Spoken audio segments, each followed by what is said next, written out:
Jay Martinez with Fight Hub TV, sponsored by stagefront.vip.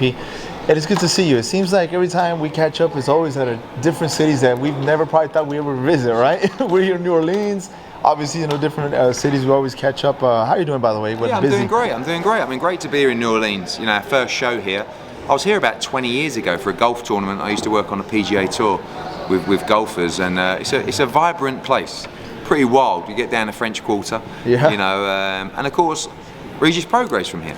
So I just feel that it's the most obvious thing in the world to build a fighter in their hometown.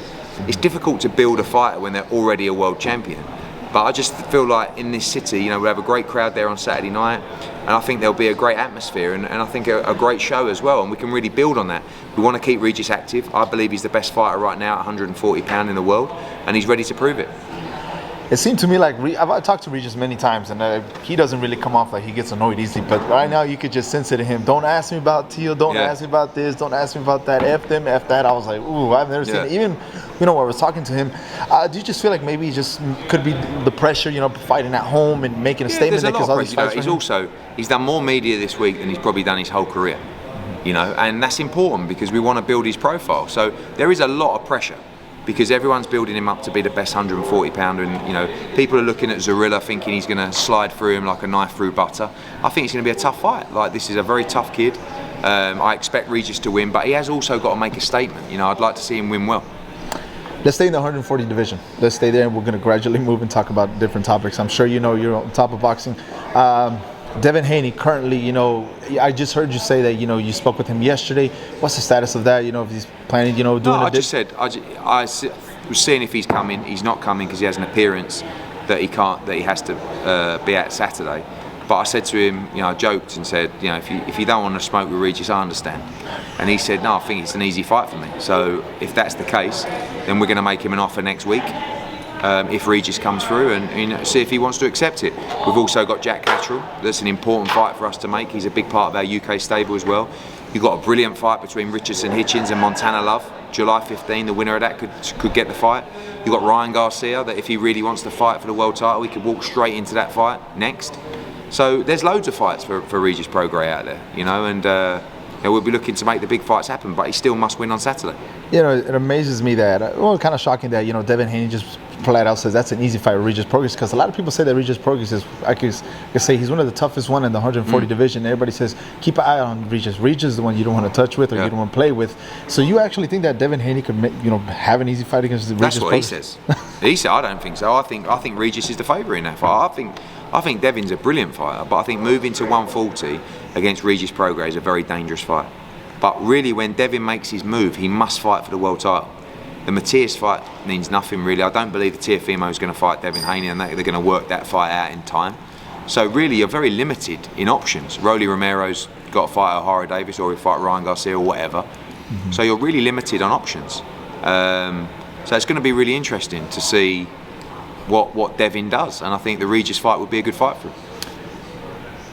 Still staying in the 140 division, we talk about Teofimo Lopez. He had his performance this past Saturday, which kind of honestly shocked me and shocked a lot of fans. And his performance, he looked phenomenal. Even the past performance of Josh Taylor against Catterall, you were just talking about. Catterall put a good performance against Josh Taylor. Kind of like a controversial victory for Josh Taylor at the moment. What do you think overall Teofimo Lopez's performance, and as well his quote-unquote retirement statement that he made at the end of the fight? I thought it was a tremendous performance. I mean, fair play to him. I didn't expect that. But it was a great performance, and I doubt he'll retire, but there's some huge fights out there for him. He's got a bit of a chip on his shoulder about the money he wants for those fights, so we'll see. But he deserves those big fights, and that was a massive win. You think he's going to stay retired? No. You don't think so? No. What do you think of that just comment overall? I just think he's a bit crazy, isn't he? But, he'll be back. Is he just probably saying it just to stay relevant, or maybe keep people having talk? I just think he's a bit strange. He's a bit crazy. So, but it was a great performance. Fantastic. Great performance overall. Still 140 division. Ryan Garcia, he's called out Rolly Romero. He's also, Teofimo said he said he would like to face Teofimo Lopez. We have the Regis fight presented. What fight would attract you the most for Ryan Garcia? I know you can't get too much into it because maybe you have my Oscar attack you on Twitter. But fuck Oscar. I don't care what. How did that start? The reality is Oscar probably thinks I'm talking to Ryan Garcia. I've never had one conversation with Ryan Garcia. Never spoke to Lupa. I would not have those conversations while he was under contract. someone asked me my opinion about him publicly having spats with him on social media, which I thought was bizarre. But Oscar can do his own thing. It doesn't really bother me. But for me, the reality is they will only take fights they believe they can win. They don't think they can beat Regis Prograis. Because if they did, they'd be in touch and we'd make that fight next. We're both on the same platform. I was about to say that. So like, it's easy. You can talk about all these other fights. They've never mentioned Regis Prograis. Why? Because they think it's a tough fight. And that's what happens in boxing. They like the Rolly Romero fight. Why? Because they think they can beat Rolly Romero.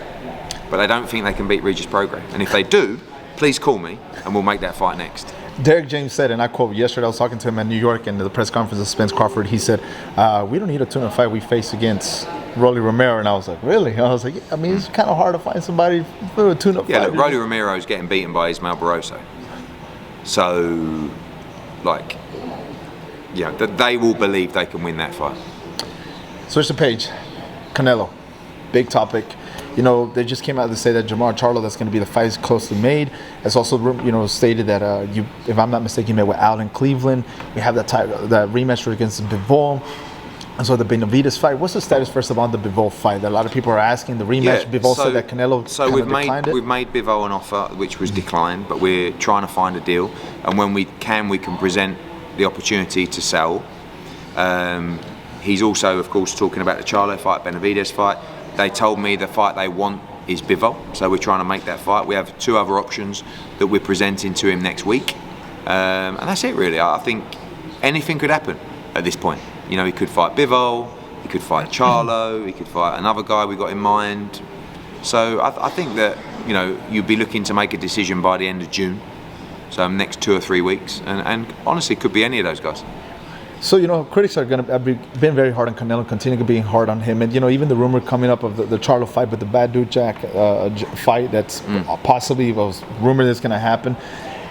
People don't realize that going up to 175 again is like, you know, reaching for greatness or getting another title, another division. What fight would attract you the most? Because Charlo's coming off with almost a 2-year layoff. Yeah, I think that they're all good fights. I mean, look, Badu Jack is an easy fight for him on a level playing field, but it's 2 divisions higher, you know? He's huge now, Badu Jack. I don't think that's a September fight anyway, but Charlo fight, of course, Charlo's been hugely inactive. I'm not sure he'd go straight into a Canelo fight, but maybe he would, I don't know. Benavidez is a tough fight, Bivol's a tough fight. Like, they're all, you can't really knock any of those fights, I don't think. You know, people like to criticise Sal's resume. I think it's ridiculous. You know, he's got a great resume, and all of those fights are competitive. But I guess, Eddie, you know, the critics came because of we were there at the fight in Guadalajara when he faced John Ryder, and fans say that it looks like he took a step back, or critics kept on saying that. And people, when they asked me, said, man, if you honestly think about it, if you really study the past few years, what Canelo has done, he had like 6 fights in less than a year and a half. I said, imagine the training camp for that. And they're all against champions. Yeah, exactly. Right, so his resume is great. John Ryder was a tough fight for him. He was coming back from surgery. It was a mandatory defence. Won nearly every round of the fight. No problem. Lastly, you know, I've asked you before when we were in San Antonio, just to finish it off, Spence Crawford, overall thoughts on that fight. A lot of people say it's 50-50. Yeah, I think it's a brilliant fight. You know, I really respect both guys. I think Errol Spence won the world title on my show, you know, against Kell Brook in Sheffield. He's a brilliant fighter. Crawford oozes confidence. He's a brilliant fighter. I do sway towards Terence slightly in that fight, but, you know, great fight for boxing, and may the best man win. The difference between both, to finish it off, they keep on saying that Spence, you know, apparently he doesn't have the reach. I always thought he had the reach, but he has the height, he has a good body work, he has a great jab. Terence Crawford, you know, he has a high IQ, switches from different orthodox. You think, what is the bigger skill set that each fighter has? They're both elite fighters. I just feel like Errol has more miles on the clock, a few tougher fights, the car injury, the retina problem, and I think he finds it difficult to make 147. I remember when he boxed Kell Brook, he was really tight in Sheffield at 147. This is many years on. Yeah, it's been a while. Crawford's coming up from 135, 140, 147. I just feel like he'll be fresher, and I think he'll win the fight on points or maybe a late stoppage. Every time I go through Twitter and I'm always looking at social media, I'm always looking, Tyson Fury said this, Tyson Fury said that. And I'm like, okay, now it's kind of hard to believe exactly what's going on. But what do you think of his antics on social media and about the potential fight of, Anthony Joshua? Yeah, no one takes him seriously anymore, and it's about time. Eddie, thank you so much for speaking with Fight Hub TV. Thank you for your time. No problems.